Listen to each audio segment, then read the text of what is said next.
I want you to imagine just for a second that you are totally stranded. You're thousands of miles away from your home. Right. You're surrounded by hostile enemies, and you're trapped in this harsh, freezing winter landscape. It's just a complete nightmare scenario. Exactly. And to make matters infinitely worse, you've just discovered that your entire leadership team, Oh, boy. yeah, the people who brought you out there and who were supposed to guide you back, they have all just been suddenly and brutally assassinated. What do you even do? Well, most people in that situation would, completely fracture. They'd panic, turn on each other, and simply perish in the elements. But today, we are diving into a stack of sources you sent us about a group of people who actually lived through that exact nightmare. We're doing a deep dive into the Anabasis, which is this famous 4th century BC account by the ancient Greek soldier and writer Xenophon. Yeah, and looking at the notes you've shared, it becomes clear very quickly that this isn't just some dry historical ledger. It's widely considered like one of the foundational survival stories in human history. Totally. So our mission for this deep dive is to really explore the legendary expedition of the 10,000, which was this massive army of Greek mercenaries. Right. We're going to dissect the mechanics of how, staring down total annihilation, they basically managed to form a moving, functioning democracy just to survive. Which is wild to think about. It really is. And Right. we'll look at the brutal logistics of their journey, the brilliant PR spin that saved the author's reputation, and uncover how this ancient text secretly provided the exact blueprint for a modern cult classic film. Yeah, but I mean, to understand how 10,000 highly trained soldiers ended up starving in the snow, Yeah. we have to look at the job they were originally hired to do. Right, because the initial mission was entirely different from the survival march it became. Exactly. The initial setup is crucial. We're basically talking about the ultimate botched job here. Let's set the stage based on your sources. So in 401 BC, this ambitious guy named Cyrus the Younger decides he wants to seize the throne of the Persian Empire from his own brother. Right. King Artaxerxes II. Yeah. But Cyrus needs muscle. He needs an elite fighting force to punch through the royal army. So he hires this massive army of Greek mercenaries. And we really have to unpack why he specifically wanted Greeks for this. Because at the time, Greek hoplites were the premier heavy infantry of the ancient world. Okay, so paint a picture of that for us. Well, you have to imagine men covered in heavy bronze armor, carrying these large, overlapping wooden shields, they called them Anabasis, and wielding 8-foot-long spears. That sounds terrifying. It was. When they locked their shields together, they formed a phalanx. Now, the Persian military, by contrast, relied heavily on light infantry, skirmishers, and archers. Got it. So sending a Greek phalanx into a sprawling, disorganized Persian infantry line is essentially like, I don't know, driving a heavily armored snowplow through a traffic jam. That is the perfect analogy, honestly. The mechanics of ancient warfare with the phalanx, it just grinds forward. And Cyrus knew this. So he marches these mercenaries all the way from the Aegean coast deep into the heart of the Persian Empire. Which is a massive journey on its own. Oh, absolutely. And they finally clash with the king's massive royal army at the Battle of Cunaxa, which is right near Babylon. And reading through the tactical breakdowns in your notes, the wildest part of this battle to me is that the Greeks do exactly what they were paid to do. Like the snowplow works. Right, it works perfectly. They smash right through the Persian lines, and they fight to a clear tactical victory on their side of the battlefield. But the victory is entirely hollow because, in the absolute chaos of the cavalry charge, Cyrus the Younger gets himself killed. Yeah, and that strategic failure just instantly overrides the tactical victory. I mean, the Greeks defeated the troops in front of them, but their employer is dead. Right. The entire political objective of the expedition just evaporates in a single afternoon. It's like executing a flawless, hostile corporate takeover. You win the proxy battle, only to find out the CEO who hired you died of a heart attack during the final boardroom meeting. Exactly. And now the rival company is literally trying to execute you. Yeah, and the geographical reality of their situation is terrifying. I mean, the very title of the book, Anabasis, it means an ascent or a march from the coastline into the interior. Which they had been doing for months. Right. They have marched into the deepest part of the interior. Babylon is hundreds and hundreds of miles from the safety of the sea. And here is where I get really hung up on the narrative, because the Persian army doesn't just attack them again right away. No, they don't. Right. Instead, a Persian governor named Tissaphernes approaches the Greeks and offers a truce. And I'm sitting here thinking, wait, they just fought a massive bloody battle against this guy's forces. Why on earth would the seasoned Greek generals walk right into his camp? Well, it comes down to desperation and logistics. You have to remember, the Greeks are an army of heavy infantry deep in enemy territory with zero supply lines. Oh, right, no food. Exactly. They cannot stay where they are, and they cannot easily march home while constantly being harried by Persian cavalry. Hmm. So Tissaphernes plays on this vulnerability. He uses their hunger against them. Yep. He offers to guide them out of the country and provide them with markets to buy food. The Greek senior officers, led by the Spartan general Clearchus, realize they desperately need this logistical lifeline. So they go to a diplomatic dinner at his camp. And Tissaphernes springs the trap. The moment the top Greek brass enter the tent, they are seized. The generals, including Clearchus, are later taken to the king and decapitated. Wiping out the entire C-suite in one bloody move. I mean, that is just brutal. It really is. Now you have 10,000 heavily armed, terrified men sitting in the middle of Mesopotamia. They have no leaders, no employer, no money, and the Persian army is breathing down their necks. And this is really the pivot point of the Anabasis. The story completely ceases to be about a political war of succession. It becomes a story of pure, grueling survival. So how do they prevent total anarchy? I mean, you have 10,000 mercenaries, guys whose whole thing is fighting for money, who just watch their commanders get butchered. I would expect them to just scatter into the desert or surrender. Well, they fall back on their cultural programming, essentially. They are Greeks. They're accustomed to the civic structures of the city-state, the polis. Oh, interesting. So they bring the city-state with them. Exactly. So the men gather in a massive assembly, and they actually hold an election. They elect new leaders from within their ranks, one of whom is a relatively young, untested Athenian named Xenophon. Okay, Xenophon enters the chat. Right. And they vote to march north, straight up across Mesopotamia, through the jagged mountains of Armenia, aiming for the Black Sea. Hold on, though, because the sources use this phrase, marching republic, which sounds incredibly noble. It evokes this image of, like, philosophers drafting a constitution in the snow. Yeah, that's a common misconception. Right. Because logistics-wise, aren't 10,000 starving men without a supply chain just a heavily armed mob raiding villages? I mean, you try moving that many hungry people through hostile territory without a grocery store?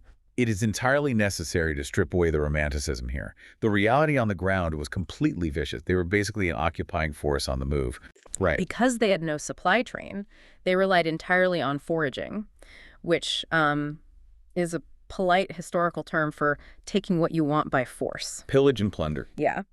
The text in Book 4 actually describes them attacking Taushian fortresses specifically because the locals had gathered all their provisions inside. Later, they ally with one local tribe just so they can act as mercenaries to plunder a neighboring tribe, the Dryle, just to feed themselves. Survival by any means necessary. And just think about how hard it is to get a modern committee of like 5 people to agree on where to order lunch. Oh, totally. Now imagine trying to get 10,000 desperate, freezing soldiers to vote on a military strategy while taking arrow fire from mountain ridges. The mechanics of that voting process are fascinating, honestly. Obviously, they didn't have ballot boxes out there. Decisions were often made by shouting or by the clashing of spears against shields. Wow, that must have been deafening. It was. Xenophon and the other generals had to use intense rhetoric to convince the men of a strategy before actually implementing it. And the environment they were marching through was just unforgiving.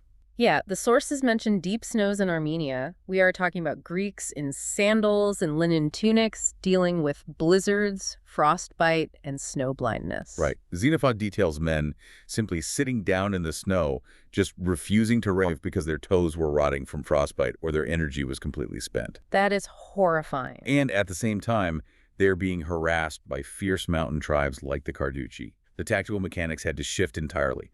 The Greeks could no longer fight in that massive organized phalanx on a flat plain. Because they're in the mountains now. Exactly. They had to innovate. So they created specialized units of lightly armed peltasts to run up mountain peaks, secure the high ground, and basically protect the main column from enemies rolling boulders down the passes. It is just an agonizing day-to-day grind, which makes the climax of this march so incredibly cinematic. Like, they finally reach a summit at Mount Theshiz. Yeah. The vanguard of the army crests the hill. They look out over the horizon, and this massive roar goes up. The famous cry, they shout, Thalada, Thalate. The sea, the sea. Yeah. Reaching the Black Sea meant absolutely everything to them. The sea was the highway of the ancient Greek world. It represented access to Greek coastal colonies, merchant ships, communication, and, the promise of home. The ultimate relief. When the vanguard shouts, the word ripples back through the entire column. Men just start weeping. They gather stones to build a massive monument right there on the peak. You read that and you instinctively think, roll credits, they made it, the heroes go home. But peeling back the layers of the Anabasis, you realize that hitting the beach wasn't the end of the story at all. It was just the start of a massive logistical nightmare. Oh, completely. This is where the grim reality of ancient travel really sets in. Books 5 to 7 cover this chaotic aftermath. They reach the coastal city of Trapezus, expecting salvation. But they run into a glaring math problem. There simply aren't enough ships to transport 10,000 armed men back to mainland Greece. So they are just stuck. Again. They are stranded on the coast. They send one of their commanders, Chrysippus, to sail ahead and secure a fleet, but he's largely unsuccessful. So they have to make this brutal triage decision. What do? They put the sick, the injured, the women who follow the camp, and the oldest men on the few boats they have. The rest of the army, like the bulk of the fighting force, has to continue marching by land along the treacherous coastline. Oh, man. And this pressure cooker completely shatters the unity of that marching republic, right? Like the factions just split. The cohesion totally dissolves. At one point, the army breaks into 3 separate competing factions. They're dealing with internal mutinies. It's just falling apart. Yeah, and they are so destitute that they end up hiring themselves out as mercenaries again. This time for a Thracian ruler named Seuthes II. You'd think they would have learned their lesson about mercenary work. Right. And even then, Seuthes attempts to cheat them out of their pay, which forces them into yet another conflict just to get what they are actually owed. During all of this chaos, Xenophon's own leadership is being severely challenged. The men are blaming him for the lack of provisions. And there's this one moment in your notes that really stands out to me. Oh, the trial. Yeah. Xenophon is formally accused of beating a soldier during the brutal winter march, and his men want to punish him for it. But he doesn't survive this by drawing his sword. He survives it through Socratic reasoning. It's amazing. The mechanics of how he diffuses that situation are just brilliant. Xenophon doesn't deny striking the man. Instead, he systematically questions the accuser right in front of the assembly. Like a cross-examination. Exactly. He asks why he struck him. Was it out of malice? No. He proves that the soldier had basically given up, was burying himself in the snow to die, and was refusing to carry vital supplies. Xenophon argues that he beat the man to force him to keep moving, effectively saving his life. And by appealing to their logic and their shared civic identity, he actually convinces the mob to drop the charges. He literally talks his way out of a mutiny. But clearly his reputation was taking a massive hit. He has a major PR crisis on his hands, so he needs to write his own version of history to clear his name. But he knows people might not trust a book written by a commander defending his own controversial decisions. Which brings us to the authorship mystery, which I love. When Xenophon finally sits down to write this account years later, around 370 BC, he doesn't put his own name on the manuscript. I know. He publishes the Anabasis under a pseudonym. He calls himself the Mystogenes of Syracuse. He essentially creates a 4th century BC burner account to write a 5-star review of his own leadership. That is hilarious. It is a phenomenal piece of propaganda. The Greek historian Plutarch, analyzing this centuries later, pointed out exactly why Xenophon did it. By framing the narrative as the work of an objective, third-party observer, the heroics of Xenophon the character seem much more credible. Right. The reader thinks, wow, this Xenophon guy really held it together, without realizing Xenophon himself is feeding them that exact narrative. It's brilliant spin. But, jokes about burner accounts aside, the scholars today universally agree Xenophon wrote it. And the way he wrote it is a massive part of why we still care about it today. Absolutely. The prose itself is a masterclass in clarity.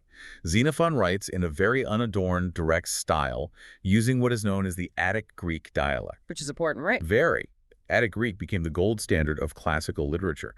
Because the Anabasis avoids overly poetic language and focuses on clear descriptions of logistics, geography, and military maneuvers, it has served as the foundational, unabridged textbook for students learning classical Greek for centuries. It is basically the gateway drug for ancient history students. Pretty much. But the reason the story of the 10,000 resonates so deeply isn't just because it's an excellent grammar exercise.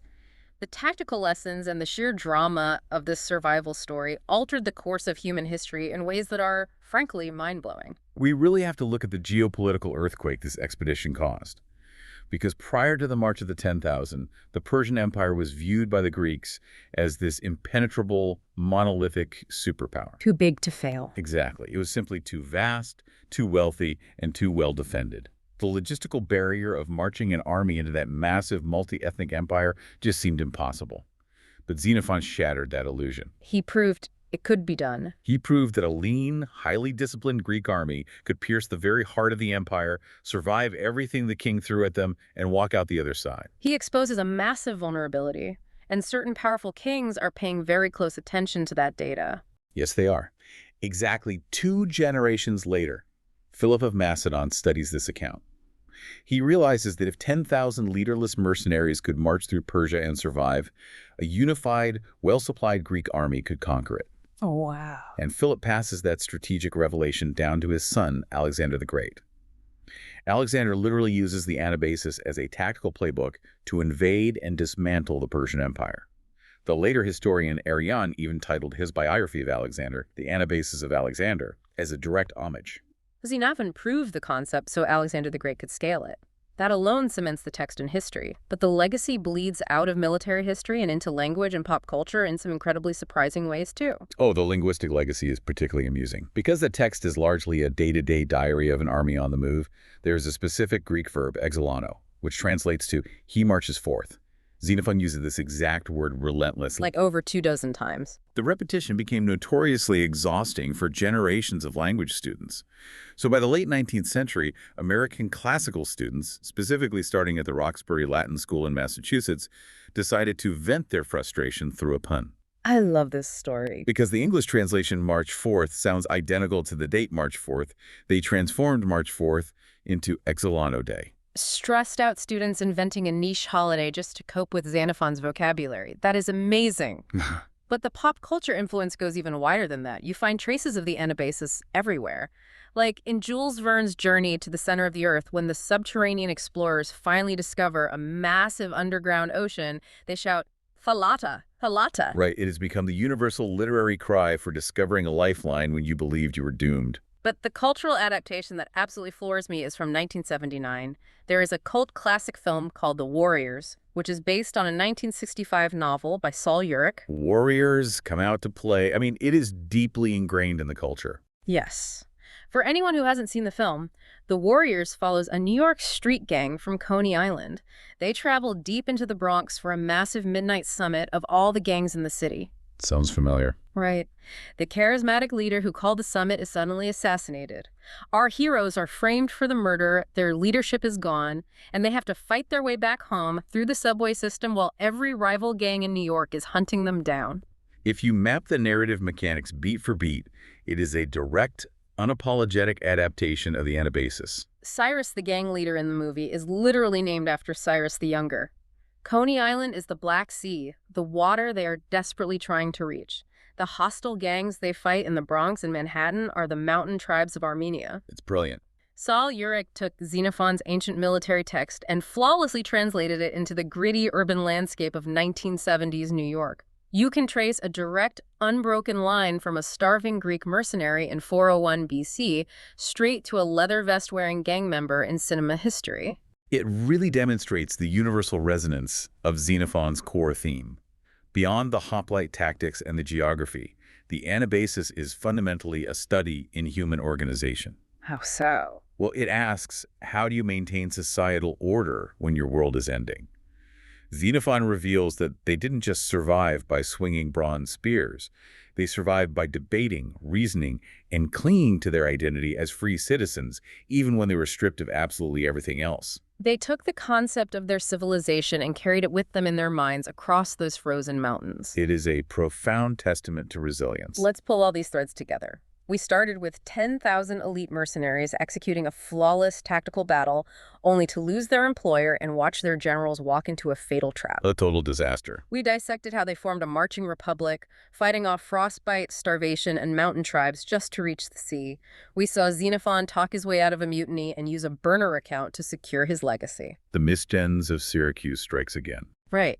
And we tracked how that desperate march provided the blueprint for Alexander the Great to conquer the world and gave us one of the greatest movies of the 1970s. The irony is just staggering. An expedition that was, by all geopolitical metrics, an absolute and utter failure ended up shaping the future of Western civilization. It really did. But before we wrap up today's deep dive, there is one final fascinating detail from your sources that highlights just how precarious this entire timeline really was. Oh, I think I know what you're going to bring up. Early in the text, there is a brief cameo by the legendary philosopher Socrates. Before this expedition even began, Xenophon went to his friend Socrates and asked for advice on whether or not he should join Cyrus's mercenary army. Right. And Socrates, being the quintessential philosopher, deferred the question. He advised Xenophon to make the journey to Delphi and ask the oracle for guidance. But Xenophon was young, ambitious, and already entirely determined to go. He wanted the glory. So when he arrived at Delphi, instead of asking the oracle if he should go on the journey, he totally engineered the question. He was very sneaky about it. So sneaky.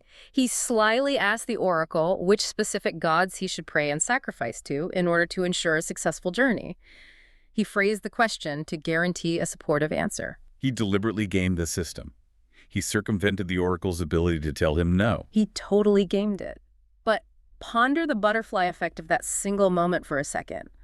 What if Xenophon had asked the honest question? That's a huge what if. What if he asked, should I go? And the oracle had explicitly said no.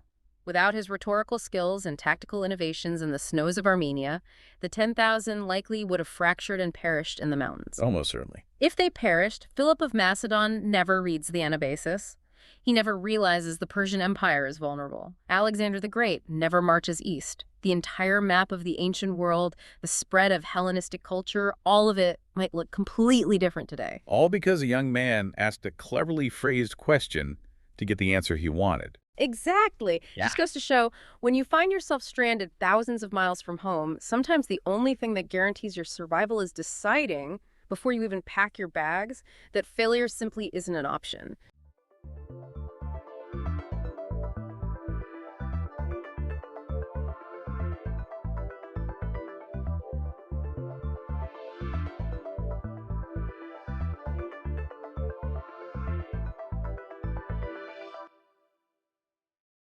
I want you to close your eyes for a second.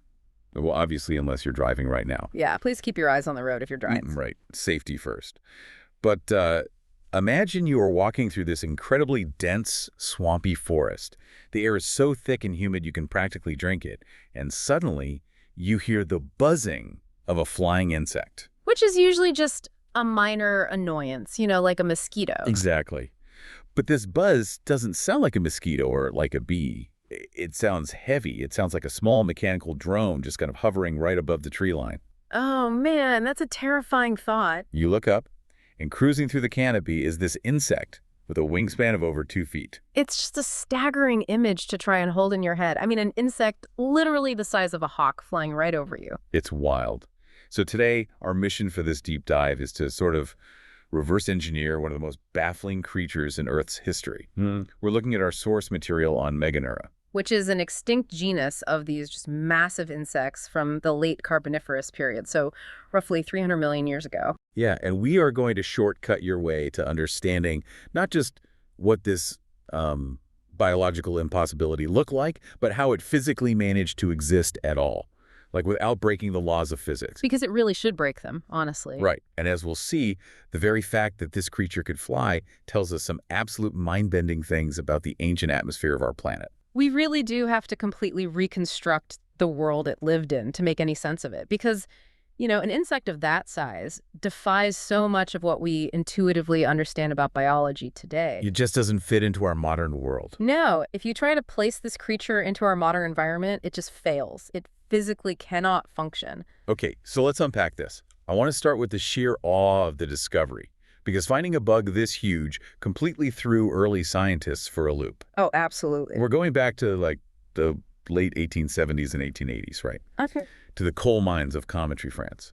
And the notes mention this is the gazillion stage of the Carboniferous period. Yes, the gazillion stage. I know that's a highly specific geological term, but what did that world actually look like? Like, why are guys mining for coal, suddenly finding giant bugs. That's actually a crucial piece of the puzzle. The Gazalian stage was essentially this period of massive tropical swamp forests that just covered much of the land. Okay, so just endless swamps. Yeah, and over millions of years, the dense vegetation in those swamps died, piled up, and got compressed into the massive coal seams that we mine today. Well, I see. So when those French miners in the 1800s were down there digging for coal, they were literally cracking open the compressed mud of a 300-million-year-old swamp. Wow. And inside those layers, they started finding these massive fossilized imprints. So they pull these giant rock imprints out of the earth, and I imagine the scientific community just kind of loses its mind, right? Who was actually responsible for figuring out what they'd found? That task fell to a French paleontologist named Charles Brongniart.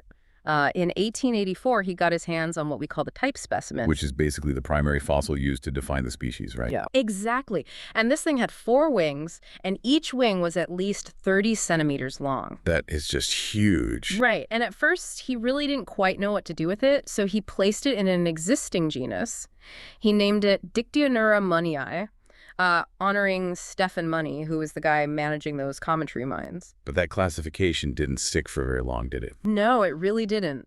By 1885, so just a year later, Brongniart realized this thing was far too large and just way too unique to share a category with anything else. It needed its own VIP section.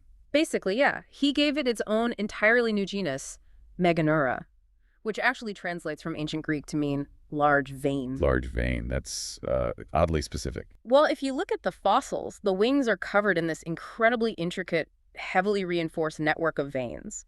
They needed all that structure just to support their massive size. Got it. Now, I was reading through the notes about how these early scientists tried to categorize the subsequent fossils they found, and it sounds like an absolute taxonomic disaster. It was a complete mess. Like, I saw something in there about researchers naming these bugs after mythical dragons. Yeah, what's fascinating here is how the scientific process can sometimes trip over its own enthusiasm. Brongniart published this huge, beautifully illustrated monograph of these fossils in 1894. Okay, so far so good. Right. But then in the early 1900s, another entomologist named Anton Handlersch stepped in. And the problem was Handlersch didn't travel to Paris to look at the physical fossils. Wait, he didn't even look at the rocks? No, he just looked at Brongniart's drawings. You're kidding. He just analyzed someone else's sketches. Exactly. And, you know, he noticed some subtle differences in the wing fragments in those specific drawings. Based purely on that, he went wild, naming completely new, distinct species. Oh, no. Yeah. He named Meganeura Fafnir, literally after the mythical Norse dragon, and later Meganeura Draco. Oh, that is wild. It turned into a complete free-for-all of people just trying to claim they discovered the next new giant monster. But they hadn't actually discovered anything new, right? Yes. Because I love this detail from the source material. It wasn't until like 1943 that another researcher stepped in and realized they were essentially looking at the exact same rocks. Yes.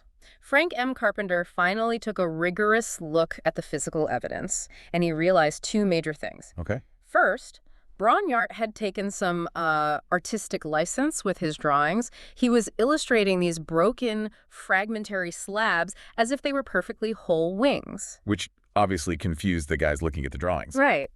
But second, and honestly more importantly, Carpenter realized that half of these supposedly unique, newly named species were actually just the counterpart slabs of the other half. Okay, wait, let me make sure I'm visualizing this correctly. You crack open a rock, right? And you have an imprint on the left half and a matching imprint on the right half. And these scientists were literally taking the left half and the right half and naming them as 2 completely separate species of animal. But that is precisely what happened. That is, I mean, it's like finding the left shoe and the right shoe in completely different parts of a dark closet and proudly calling a press conference to announce you've discovered 2 distinct species of humans. It really is. That is hilarious. But seriously, how does a mistake like that happen at a professional level? Well, you have to remember how difficult paleontology is, especially when you're dealing with insects. Even giant ones. Yeah, you'd think a giant bug would leave an immaculate, easy-to-read fossil.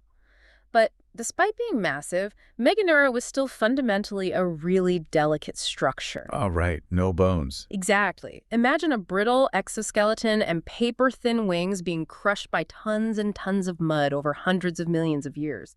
The preservation is often incredibly poor compared to its smaller, thicker relatives. So it's mostly just smudges and fragments. Right. It makes identifying specific structural differences incredibly tricky. But fortunately, Carpenter's work cleared it all up. Ultimately, he established that almost all of these, including the dragon ones, were just the exact same species. Meganeura money. So once they finally agreed on what to call it, the next massive headache must have been figuring out how an insect this heavy actually functioned. Oh, definitely. Because we keep calling it a giant dragonfly, but the source material is very clear that this is actually a bit of a misnomer, isn't it? It is a really common misconception. Whoa. While they bear a strong resemblance to modern dragonflies and damselflies, and they do belong to the broader overarching group called Odonatoptera. Odonatoptera, okay. Yeah, but Meganeura is biologically distinct. They belong to an entirely extinct order called Meganesoptera. Because of that evolutionary distance, researchers David A. Grimaldi and Michael S. Engel proposed a much more accurate term for them back in 2005. And that term is griffinflies. Yes, griffinflies. I honestly think that sounds way cooler and much more fitting for a predator of this scale. Let's talk about that scale for a second, because it's hard to really wrap your head around. It is. A single wing length was 32 centimeters, or about 13 inches. So if you put two of those together with a body in the middle, you have a wingspan of 65 to 75 centimeters. Which is well over 2 feet across. Right. If I hold my hands out, that's roughly the width of a standard doorway. And their body length was estimated at 60 to 75 centimeters as well. For context, that is 5 times the length of the absolute largest dragonfly alive today. 5 times? Yeah, there's an Australian species called Petalura ingentissima. Meganeura was 5 times longer than that. Okay, so the length and the wingspan are terrifying. But I was looking at the notes regarding how much this thing actually weighed, and the scientific estimates are completely all over the map. They really are. How do we even know how heavy a bug was when all we have is a flat imprint in a rock? That is genuinely one of the hardest questions in paleoentomology. You are trying to extrapolate 3D mass from a 2D shadow. Right. Back in 1982, a researcher named Michael L. May tried to calculate it. He looked at the wing dimensions and essentially calculated the absolute minimum weight required to keep the structure intact. Okay, and what did he get? He estimated its mass at an incredibly light 17.8 grams. He basically assumed it was completely paper thin. 17 grams. That seems impossibly light for something over 2 feet long. I mean, that's the weight of, like, a handful of paper clips. And that's exactly what later scientists argued. In 2018, Alan E. R. Cannell revisited the math and contended that May's work was a severe underestimate. So what did Cannell find?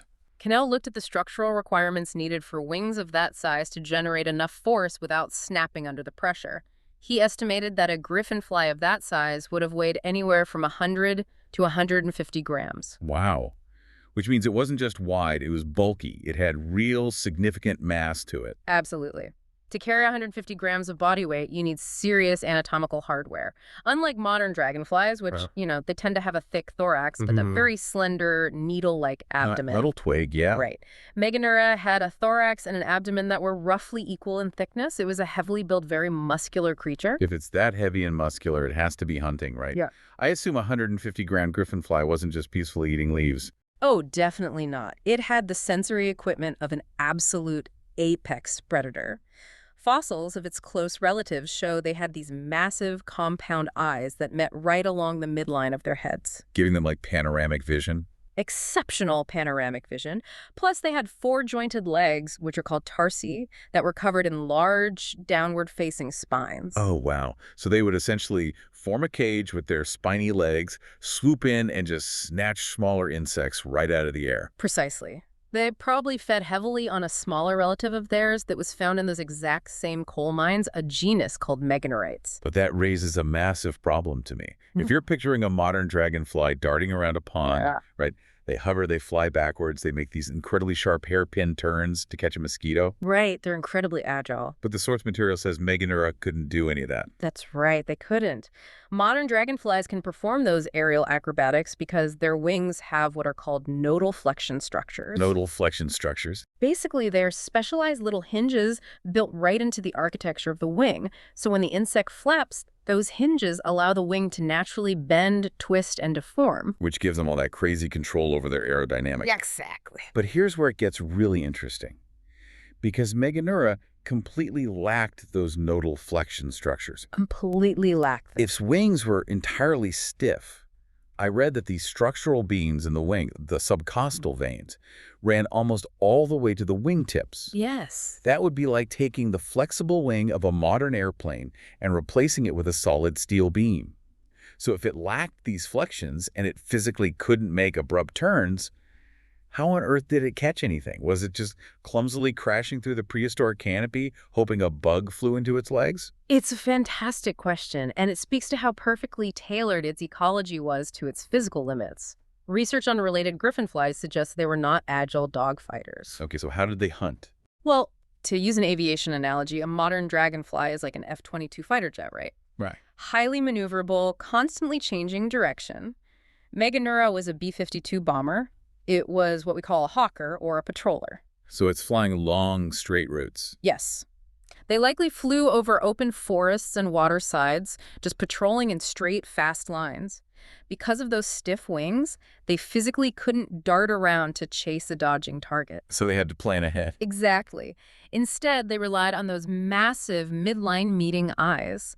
They had to spot their prey early from a distance, calculate the trajectory in their tiny brains, and intercept them in a high-speed straight-line attack. So they were ambush predators of the open air. Closing the distance and grabbing prey in that spiny leg trap before the target even knew it was being hunted. Wow. Okay, so we have a heavily built, stiff-winged, massive-eyed interceptor missile patrolling the ancient skies. That's a great way to put it. But that perfectly sets up the biggest evolutionary mystery of this entire deep dive. If you have a creature this heavily built and this massive, why aren't they around now? Ah, yes. The big question. You've probably heard the classic trivia fact that giant bugs existed in prehistoric times because there was vastly more oxygen in the air. Can you explain why we all learned that in school? It's a theory that absolutely dominated paleontology for over a century. It was originally proposed in 1911 by a French engineer named Edouard Harley. We call it the high oxygen hypothesis. Okay. To understand it, you really have to understand how insects breathe. They don't have lungs that pump air in and out like you and I do. Right. Instead, they have a tracheal system. It's a network of tiny, hollow tubes that open to the outside air and branch out into their bodies. They deliver oxygen directly to their tissues through passive diffusion. So the oxygen essentially just seeps down the tubes into their muscles. Exactly. And the physics of diffusion means there is a hard mathematical limit on how long those tubes can be. Because it just runs out of steam. Right. If a bug's body gets too big, the tubes have to be so long that the oxygen simply runs out before it reaches the core tissues. So Harley argued that the only way Meganeura could physically get oxygen deep into its massive 150-gram body was if the atmospheric oxygen concentration during the Carboniferous period was vastly higher than the 21% we have today. That makes complete mechanical sense. I mean, the thicker the oxygen concentration, the further it pushes down the tubes. I can definitely see why that became the textbook answer. It's a very elegant theory. So what broke the theory? The fossil record itself started throwing wrenches into the timeline. Geologists can actually track historical oxygen levels in rocks, and we know that during the subsequent late Permian period, global oxygen levels absolutely plummeted. Like lower than today. They reached some of the lowest levels in Earth's history, and yet paleontologists found fossils of very large griffinflies, like a genus called Arctotypus, which had an 18-inch wingspan. Whoa. And they were thriving in France during that exact same low oxygen period. Wait, so the giant bugs were still around even when the oxygen dropped? That completely contradicts the idea that they needed a super oxygenated atmosphere just to survive? It does. It completely undercuts it. And a cutting-edge 2026 study by Edward P. Snelling and his colleagues drove the final nail into the coffin. What did they do? They used micro-CT scans to actually measure the space occupied by these tracheal breathing tubes in a wide variety of modern insects. Okay. If the high oxygen hypothesis was true, larger insects would need a disproportionately larger volume of their bodies dedicated to these tubes just to keep up. Right, the tubes would have to get thicker and thicker. But Snelling found virtually no correlation. The volume of the tracheal tubes scales linearly with body size. It doesn't become a geometric constraint at all. Wait, so the Snelling study basically proves that diffusive oxygen transport isn't the invisible ceiling stopping insects from growing larger? Yep. The whole giant oxygen made giant bugs that everyone quotes is essentially a myth? That is the current scientific consensus. Yes, it's a myth. Wow. Which brings us to a much more ecological explanation. If oxygen wasn't the constraint, we have to look for what actually limits body size in the natural world. And this leads us to the air dominance hypothesis, which was proposed by paleontologist Günter Bechley in 2004. I was fascinated by this part of the source material. Bechley argued that it wasn't about the chemistry of the air, it was about the traffic. Exactly. If we connect this to the bigger picture of the Carboniferous period, you have to remember what wasn't in the sky. Okay, what was missing? Well, there were no birds, there were no bats, there were no pterosaurs. The insects were the very first creatures on Earth to figure out powered flight. Oh, wow. Which meant they had the entire sky exclusively to themselves. So without any birds or flying reptiles to hunt them from above, there was literally no penalty for getting bigger and slower. Exactly. They entered an isolated evolutionary arms race entirely with each other. Plant-eating insects started evolving larger body sizes just to make themselves too big for predators to easily grab. Like trying to swallow a watermelon, right? Right. And in response, predatory griffin flies like Meganeura evolved larger bodies to keep catching the plant eaters. They just grew and grew because there was absolutely no apex vertebrate predator above them in the food chain to impose a size limit. They were just king of the castle. But then, what eventually took them down? If they were the undisputed kings of the sky, why did they go extinct? Bechley's model answers that beautifully as well. The eventual extinction of the giant griffin flies correlates directly with the evolution of the first flying tetrapods. Well, the vertebrates show up. Yep. Millions of years later, early pterosaurs and eventually the ancestors of birds took to the skies, and the game changed instantly. Because they were just built better. These new vertebrate flyers had lungs, they had hearts, and they had internal skeletons. They were immensely more agile. Remember those stiff wings we talked about on Meganeura? Right, the B-52 bomber jets versus the F-22 fighter jets. Exactly. The griffin flies simply couldn't outmaneuver a pterosaur. The vertebrates outcompeted them for food and ultimately hunted the giant insects to extinction. The reign of Meganeura ended not because the air chemistry changed, but because they simply lost their dominance of the sky to better engineered flyers. That is incredible. They basically just got outflown. They did. But before we write them off entirely, we still have to address one final glaring physical problem. Right, the heat. Yes, because even if predators weren't an issue and oxygen wasn't the ceiling, physics still poses a massive hurdle. We are talking about a 150-gram bug violently flapping a 2-foot wingspan. How did this thing fly without literally cooking itself from the inside out? This brings us to thermoregulation, which is arguably the biggest engineering problem for biological flight. Muscle contraction generates a tremendous amount of heat. Like a car engine running. Exactly. Modern insects manage this carefully. But if you scale an insect up to 150 grams, its volume increases much faster than its surface area. The exoskeleton traps all that heat inside. Flapping those massive wings would theoretically boil their internal fluids. I saw in the notes that Michael L. Maso, the same researcher who underestimated their weight back in the 80s, he tried to solve this heat problem with a couple of behavioral theories. We did, yeah. He suggested they might have been endothermic, meaning they actively pumped fluids around their bodies to cool down, kind of like the radiator in that car engine. Right. Or he thought maybe they were crepuscular, meaning they only hunted at dawn and dusk when the air was cool enough to prevent overheating. Yes. Alan Cannell's 2018 study, which gave us the accurate weight estimates we discussed, also thoroughly debunked both of those behavioral theories. And the crepuscular idea really falls apart based on what we already talked about, right? Exactly. I mean, if their entire hunting strategy relied on massive compound eyes to spot tiny prey from a distance, they couldn't hunt in the dark. They needed bright daylight to function as visual interceptors. Precisely. And the ancient tropical swamps were incredibly hot, even at night anyway, so it wouldn't have offered much cooling relief. Good point.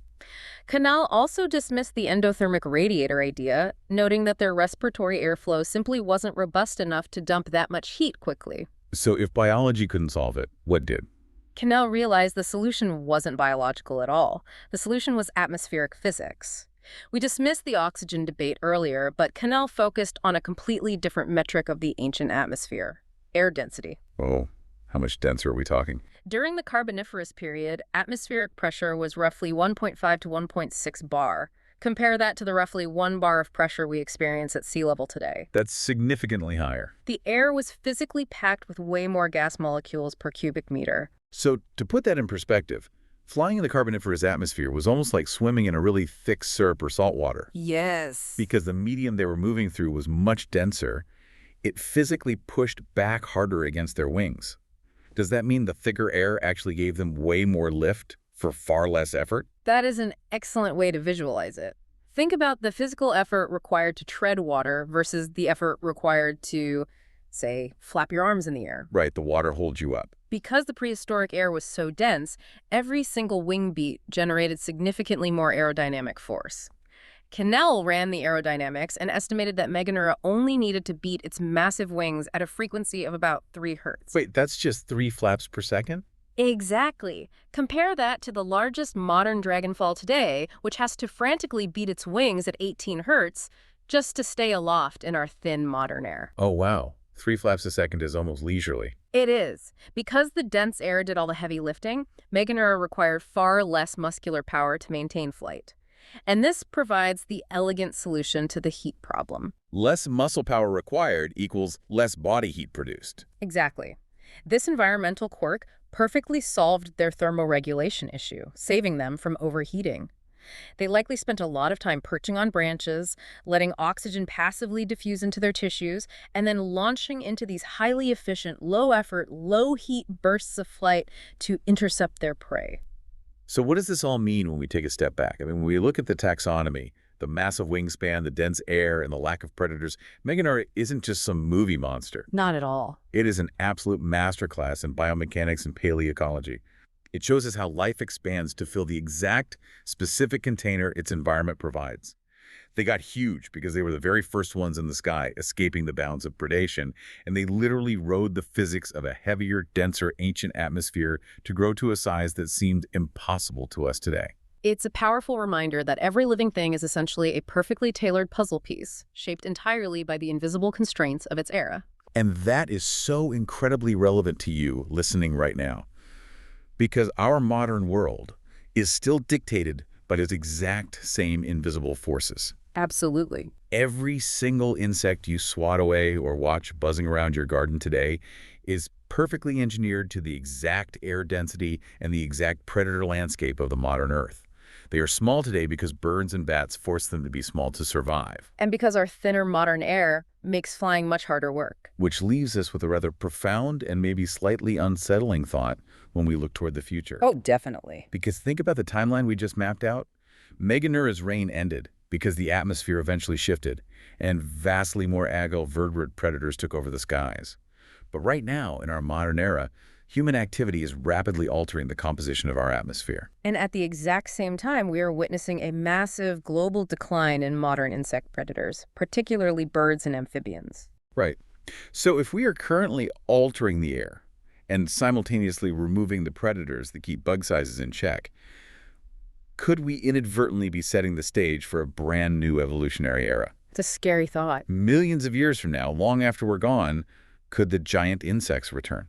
It perfectly illustrates how fragile and interconnected the rules of biology really are. When you change the rules, the players change. It definitely makes you wonder. So the next time you find yourself walking through a humid, swampy forest and you hear a heavy buzz in the distance, just be glad the air density is only 1 bar.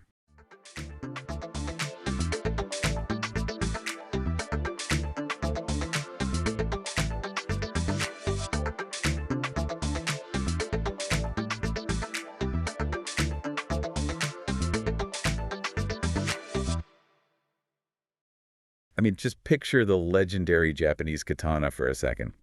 You know, you've seen it slicing through the air in movies, in anime, or just resting silently behind museum Well, plaques. absolutely. It's iconic. Right. And we look at that sleek, beautifully curved blade, and we instantly associate it with this kind of, I don't know, mystical, superhuman perfection. It just feels like the ultimate weapon, designed by masters who had everything figured out from day one. Right, exactly. That's the image everyone has. But what if I told you that iconic curve was actually just, well, an accident of chemistry, and that the dazzling, pristine swords that we worship as high art today were largely just mandatory dress code accessories for government bureaucrats? It completely flips the script on how you view this object, honestly. I mean, the pop culture myth we've built around the katana is incredibly powerful, but it often completely obscures the actual history. Which is crazy to think about. Yeah, the reality is far more practical, and in a lot of ways, it's actually far more fascinating. And that is exactly the mission of our deep dive today. We are taking a massive stack of historical and metallurgical notes spanning centuries of Japanese history to figure out what this sword really is. There's a lot to unpack. There really is. We're going to trace the evolution of its shape, the bizarre and frankly extreme molecular science behind how it's made, and the profound, almost spiritual artistry that surrounds it. And to really understand how the katana came to be, we actually have to look at a time before it even existed. Okay, so where do we start? Well, early on, Japanese warriors didn't use a curved, single-edged blade at all. They used something called a tsurugi. A tsurugi. Yeah, which was the straight, double-edged sword. It was heavily influenced by ancient Chinese designs. But, weapons are always a reflection of the battlefield. As warfare changes, the tools have to change with it. Right. So what was the catalyst that started curving the blade? Because I always just assumed the curve was just the standard samurai aesthetic, like it was just a style choice. Yeah. Not at all, actually. It was driven entirely by how the early samurai fought. If you look at the traditional elite warriors of the early feudal periods, they weren't fighting on foot, they were cavalry. Oh, right. Horse archers. Exactly. They were riding horses, and their primary weapon was actually the bow. Okay, so where does the sword come in if they're just shooting arrows? The sword was for when they closed the distance, when they ran out of arrows or things got up close and personal. They used a sword called a tachi. Tachi. Got it. Right. And the tachi was longer than a modern katana, and it had a very deep, pronounced curve. Crucially, though, it was worn suspended from the belt with the cutting edge facing down toward the ground. Okay, wait, let's think about the physics of that for a second. Yeah. If you are sitting up high on a horse and you have a deeply curved sword hanging by your side with the edge pointing down well, that is perfectly engineered for drawing and delivering a massive, sweeping downward strike against someone on the ground. You nailed it. It's fundamentally a cavalry tool. But Japanese history doesn't stand still. As we move into the late 15th century, during the Muromachi period, Japan fractures into this massive, chaotic era of civil war. We're talking about the Warring States period, right? Yes, and the scale of combat simply explodes. You no longer have these small, structured skirmishes between wealthy, elite cavalrymen. You now have massive armies just colliding. So the tactics totally shifted. Exactly. Warlords are drafting thousands of everyday farmers to fight as foot soldiers, which were called ashigaru. So now you have these massive infantry formations packing tightly together, fighting with long spears and eventually early muskets. Oh, wow. I'm just picturing these massive, chaotic infantry lines packed shoulder to shoulder. I mean, if you are a samurai on the ground in the middle of that absolute crush, having a massive, deeply curved sword dangling down by your knees suddenly seems like a huge liability. It was a disaster in that setting. Right, you wouldn't even have the physical space to draw it properly. Exactly. It became incredibly cumbersome. The tachi was totally obsolete in that specific, crowded infantry environment.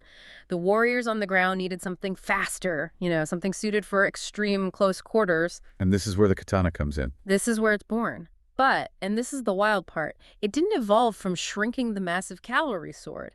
It actually evolved from lengthening a completely different, much humbler weapon. Yeah, I was reading through our sources, and this detail stopped me in my tracks. Yeah. The katana evolved from the sasuga, which was literally just a short, spare knife carried by the lower-ranking drafted foot soldiers. That's right, the backup knife. As tactics changed, soldiers started demanding longer and longer versions of that backup knife. And over time, that short blade was gradually lengthened into what we now recognize as the katana. That's amazing. But the length wasn't the only thing that changed. The most revolutionary shift was actually how they decided to wear it. Right, because the older cavalry sword hung from the belt with the edge facing down, but the katana was worn thrust directly through the sash, or the obi, with a sharp cutting edge facing straight up. Yes, edge up. But why does flipping the sword upside down make such a massive difference? It all comes down to response time. Wearing the sword edge up allowed for a highly specialized technique called betajutsu. Basically, drawing the sword from the scabbard and striking the enemy became one single fluid motion. Okay, let me visualize this for you guys listening. If a sword is hanging down by your side with the edge facing the floor, you have to reach down, grip the handle, pull the sword up and out of the scabbard, raise it, and then swing it down to strike. That's, what, 3 or 4 distinct motions? At least, yeah. It takes time. But if the sword is tucked into your sash with the sharp edge pointing up, the exact physical motion of pulling the sword up and out of the scabbard is the exact same motion as slashing upward across your opponent. The draw is the strike. It eliminates the setup entirely. In a chaotic, close-quarters infantry battle, there's no time to square off and get into a fighting stance. Whoever strikes first survives. It's essentially the difference between a sniper rifle and a quick-draw revolver. I mean, the older cavalry sword is the sniper rifle. It's specialized, methodical, used from a specific vantage point. The katana is the quick-draw revolver, built for sudden, chaotic violence, where your survival hinges entirely on a fraction of a second. That is a brilliant way to frame it. The shape of the katana and the way it was worn were born out of pure battlefield pragmatism. But how the swordsmith actually created that physical shape, that moves away from battlefield tactics and steps into a realm of extreme, almost unbelievable metallurgy. Yeah, so we established they needed this quick-draw weapon. But I always just assumed that a swordsmith took a long piece of straight steel, heated it up in a forge until it was glowing red, and then physically took a hammer and just banged that signature curve into it. Most people assume that, actually, but the smith doesn't hammer the curve into the blade. The blade literally curves itself. That sounds like magic. Yeah. I mean, how does a piece of solid steel bend itself? It comes down to the specialized steel they use, which is called tamahagane, and exactly how they treat it. Tamahagane is created in a massive smelting tub over several days, and it naturally ends up with very uneven levels of carbon. Okay. So the smith has to heat the steel, hammer it flat, fold it over on itself, and hammer it flat again, repeatedly. Right. I've heard about the folding process before. The myth is always that they fold it like a million times to make it unbreakable. But the sources clarify that it's actually about purification, right? Yeah. They're basically trying to average out the carbon content so there aren't weak spots. Precisely. It evens out the carbon and removes impurities. But once the smith has finished hammering and shaping the blade, it is still basically straight. So no curve yet. No curve. To give it that lethal edge and that final perfect curve, the smith relies on an ingenious chemical process. It's called tsukioki. They take the straight, unhardened blade, and they coat it in a wet clay slurry. Which is normal mud and clay. A very specific mixture, yes. But they don't coat the sword evenly. They scrape almost all the clay off the sharp cutting edge, leaving just a paper-thin layer. But along the thick spine and the sides of the sword, they pack the clay on thickly. So you have a straight steel blade. The sharp edge is basically exposed, and the dull back edge is wearing this thick jacket of wet clay. Exactly. Now, the smith heats the entire clay-covered blade in the forge until it reaches a very specific temperature. We're talking over 1,000 degrees Fahrenheit, glowing a precise shade of red-orange. And then they pull it from the fire and plunge it directly into a trough of cold water. Oh man, that sudden temperature drop. The quench, that's what hardens the steel, right? Yes, but it hardens it unevenly, which is the secret. Because the cutting edge has almost no clay on it, the water cools it instantly. The molecular structure of the steel suddenly locks into a highly rigid, extremely hard crystal formation called martensite. Martensite. Right. And this is what gives the katana its legendary ability to hold a razor-sharp edge. Hang on, I need to push back here for a second. If you make the edge incredibly hard, that's great for slicing. But extreme hardness usually means extreme brittleness. Think of glass. Yeah. It's very hard, but it shatters on impact. If the whole sword was made of that hard martensite, wouldn't it just snap the first time it hit another sword or piece of armor? It absolutely would. A sword made entirely of hard steel is fragile, and that is exactly why the thick clay on the spine of the sword is so critical. The thick clay acts as an insulator. Huh? So when the sword hits the cold water, the edge cools instantly and becomes hard. But the spine, insulated by the clay, cools much more slowly. So the spine doesn't turn into that brittle martensite. Right. It forms a totally different, softer microstructure, usually a mix of ferrite and pearlite. The softer steel is flexible. It basically acts as a built-in shock absorber. That is incredibly clever. You have a single piece of metal that acts like two totally different materials. The hard edge slices, and the soft spine absorbs the impact of the blow without snapping. It's brilliant. But you still haven't explained the magic trick. How does it curve? Right, the curve. It curves because those two microstructures, the hard martensite on the edge and the softer steel on the spine, have different physical densities. Wait, Really? Yes. When the steel transforms during that violent, sudden quench in the cold water, the edge literally expands more than the spine. The difference in density creates massive internal stress, and the metal is physically forced to bend away from the edge. The sword literally curves itself in the water. I am still trying to wrap my head around the fact that these ancient Japanese smiths pulled this off. They didn't have periodic tables. They couldn't, look into an electron microscope to see these different molecular crystal structures. Not at all. They just observed the reactions of fire, water, clay, and steel, and perfected an explosive high-stakes baking recipe purely through generations of trial and error. It is empirical science achieved through pure craftsmanship. What elevates this from just a clever weapon to a cultural masterpiece is the physical scar this process leaves behind. This intense chemical reaction in the water doesn't just make the sword deadly, it leaves a visible signature on the metal. And that signature is what turned the katana into an object of intense artistic obsession. You're talking about the Hamen. I am. The Hamen is the distinct line that runs down the side of the blade, tracing the exact boundary where the hard edge meets the softer spine. It is the visible, permanent record of the clay quenching process. I actually want to clear up a misconception I had about this before reading the sources.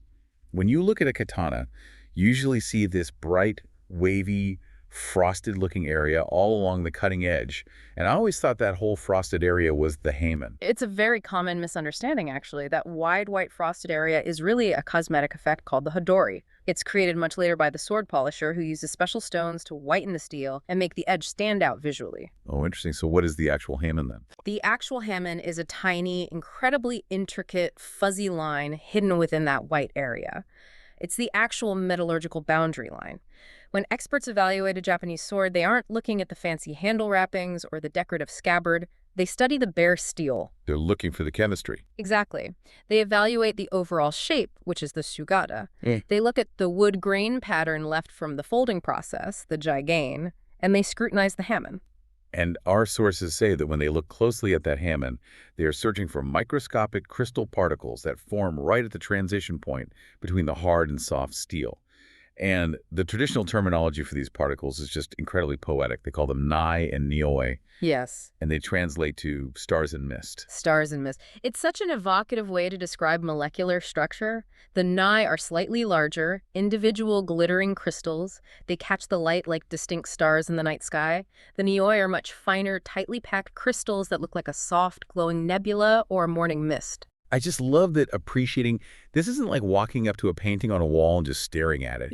You can't just set the sword on a table and see the stars and mist. No, it doesn't work like that. You actually have to hold the blade in your hand, lift it up toward a single light source, and physically tilt it. You have to constantly shift the angle of the blade, almost like looking at a hologram, just to catch a fleeting glimpse of those hidden crystals. It really demands an intimate, physical interaction between the viewer and the history recorded in the steel. It is a profound level of aesthetic appreciation. But, if we want a complete picture, we have to pull back from the poetry of the stars and the mist for a second. Okay, why? Because while we view these swords as priceless, mystical art objects today, their actual quality and social meaning fluctuated wildly based on the politics and economics of the era. Right. We talked earlier about how the demand for the katana spiked during that massive era of civil war, the Warring States period. When you have warlords drafting massive armies of farmers, you don't have time to painstakingly evaluate the stars and mist. You just need sharp metal, and you need it yesterday. Exactly. The swordsmiths responded to that massive demand by mass-producing cheap, low-quality swords called kazuchimono. These were essentially disposable loaner weapons. The division of labor was strict, corners were cut, and quality control was practically non-existent. They were pumping these out by the thousands. The numbers in the sources are literally staggering. Between the late 15th and early 16th centuries, Japan didn't just arm its own massive forces. It exported over 200,000 of these mass-produced swords to Ming Dynasty China. 200,000. It was an industrial-scale operation that actually heavily influenced Chinese sword design in the process. The reality is that during the era when the samurai were doing the most actual fighting, the vast majority of katanas were cheap, mass-produced, utilitarian tools. So that raises a huge question. If the swords used during the actual wars were mostly cheap, disposable loaners, When did the beautiful, artistic samurai swords we picture in our heads actually become a thing? Ironically, they reached their golden age only when the fighting stopped. Eventually, the civil wars ended. Japan was unified under the Tokugawa shogunate, and the country entered a period of profound peace that lasted over 200 years, the Edo period. Okay, so you have a massive elite warrior class who have defined themselves by warfare for centuries, and suddenly there are no wars. What does a samurai do all day if he's not fighting? He becomes a bureaucrat. The samurai transition from battlefield killers to estate managers, tax collectors, and civil servants. And it was during this long peace that the artistry of the katana exploded. The swords from this era became much more decorative. And the government actually forced them to keep carrying the weapons, right? Yeah. Like the shogunate mandated a strict dress code. If you were a samurai, you were legally required to walk around wearing a daisho, which is a matching pair consisting of your long katana and a shorter sword called a wakizashi. Think about the striking contradiction there. You have a peacetime civil servant effectively pushing paper all day, but he is legally mandated to wear two highly lethal, gorgeously decorated weapons in his belt at all times. Right. The katana transitioned from a tool of survival to a pure status symbol. It was basically a badge of office. That is incredible. The dazzling, mystical warrior swords we obsess over today, the ones we imagine cutting down foes on the battlefield, mostly come from an era of total peace. They were essentially just mandatory fashion accessories for a class of bureaucrats. But history is full of pendulum swings. The peace of the Edo period couldn't last forever. In 1853, Commodore Matthew Perry and the American naval fleet arrived in Japan, demanding the country open its borders to the world. The shock of this foreign intervention threw Japanese society into total political chaos. Right, the peace totally shatters. You suddenly have massive ideological divides, rebellions against the shogunate, and political activists fighting in the streets. Yes. And these activists quickly realized that the beautiful, artistic, gently curved swords of the Edo period aren't going to save them. The nature of combat had changed again. They weren't fighting on wide-open battlefields anymore. Where were they fighting? They were conducting brutal, close-quarters political assassinations, often happening at night, indoors, inside narrow hallways, or small rooms at wooden inns. Oh, wow. Yeah, if you were in a tight, low-ceiling hallway, a long, sweeping, curved slash is a terrible idea. Yeah. You are going to embed your beautiful sword right into a wooden door frame. Exactly. You don't need a slashing weapon indoors, you need a stabbing weapon. So they ditched the artistic Edo aesthetic entirely. They demanded new swords specifically designed for this brutal new reality. These new blades, called kunodo, were much longer, noticeably straighter, and had massive, sharp points. Form-following function once again. It just shows how the physical shape of the katana acts as a mirror for whatever is happening in Japanese society at the time. And that mirroring continues right up to the modern era, where the katana's existence becomes incredibly fraught. The great turning point was the Meiji Restoration in the late 19th century. Japan rapidly modernized and westernized its military. The traditional samurai class was officially dissolved. And in 1876, the government issued the Heitori Edict, which officially banned the carrying of swords in public. The katana was suddenly outlawed. That must have devastated the swordsmiths. It wiped out their entire industry almost overnight. Mastersmiths who had spent their lives perfecting the stars and mist lost their livelihoods. Many had to pivot to forging farm equipment, scissors, or kitchen cutlery just to feed their families. But the katana does make a very dark, massive comeback during World War II, right? Because you see photos of thousands of Imperial Japanese Army officers carrying katanas. You do, but it was a massive comeback in a highly corrupted form. To supply the millions of officers in the military, the government had to mass-produce swords on a scale not seen since the Warring States period. These World War II swords are called showato. Okay. But purists and even modern Japanese law do consider them to be real katanas. Wait, why not? I mean, they look exactly the same to an untrained eye. Because they completely skipped the centuries-old extreme baking recipe we talked about. They didn't have the time or the resources to use the traditional tamahagane steel. They didn't take days to fold it. Many of them were shaped using industrial power hammers, and worst of all, they were quenched in modern oil instead of water and clay. Oh, so no stars, no mist, no true Hammond. Just mass-produced steel shaped to look like a katana. Exactly. And following World War II, the Allied occupation forces banned sword-making entirely, confiscating and destroying hundreds of thousands of blades. It looked like the craft might go extinct. But it survived. Barely. Though from what the sources describe, modern swordsmiths operate under the most extreme restrictions imaginable. Very extreme. Today, to legally forge a traditional Japanese sword, a smith must undergo a grueling, unpaid 5-year apprenticeship under a recognized master. It is incredibly demanding. But even after they earn their license, the Japanese government legally restricts them to producing a maximum of 2 longswords per month. Just 2 swords a month. That is an intentional bottleneck. The government is essentially forcing them to maintain the highest possible artistic quality. You simply cannot mass produce them. You have to focus on the art. It completely prevents the commercialization of the craft. But it also means that genuine, modern Japanese swords are incredibly rare and staggeringly expensive. Because of that, the global market has been absolutely flooded with cheap fakes, primarily manufactured in factories in China using modern steel alloys. The true art of the katana is hanging on by a thread, carried by a very small handful of dedicated masters. But those masters are still pushing the boundaries even today. I was amazed to read that just recently in 2014, a modern smith named Kunihira Kawachi finally managed to recreate a specific visual effect called Midor Utsuri. Yes. It's this beautiful, shadowy white mist pattern that was common in swords from the ancient Kamakura period. But the technique had literally been lost to time for centuries. He spent years reverse engineering an 800-year-old molecular secret. It's a real testament to the sheer depth of the craft. It's never just about making a sharp edge. There is always a deeper layer of mastery to uncover. As we wrap up this deep dive, we are looking at an object that is truly without equal. The katana is a testament to human ingenuity. It combines ruthless battlefield practicality, an almost accidental but brilliant grasp of molecular physics, and a deeply spiritual level of artistic craftsmanship, all folded into a single curved piece of steel. It embodies a profound, almost unsettling duality. And, if you want a final thought to mull over a detail from the sources that perfectly captures that tension between art and violence, we have to look at the year 1797. Oh, what happened then? Well, we spent time today talking about how the Japanese appreciated the microscopic stars and mist in the blade, elevating the sword to delicate poetic art. But in 1797, an official named Yamada Asaemon V published a highly influential book ranking the greatest swordsmiths in history. A ranking of the masters. Okay, how did he judge them? Was it by the beauty of the hamon or like the elegance of the curve? No, Yamada's metric wasn't beauty at all. His metric was raw cutting ability. And Yamada wasn't an art critic. He was the official executioner for the shogunate. Right. Oh, wow. Yeah.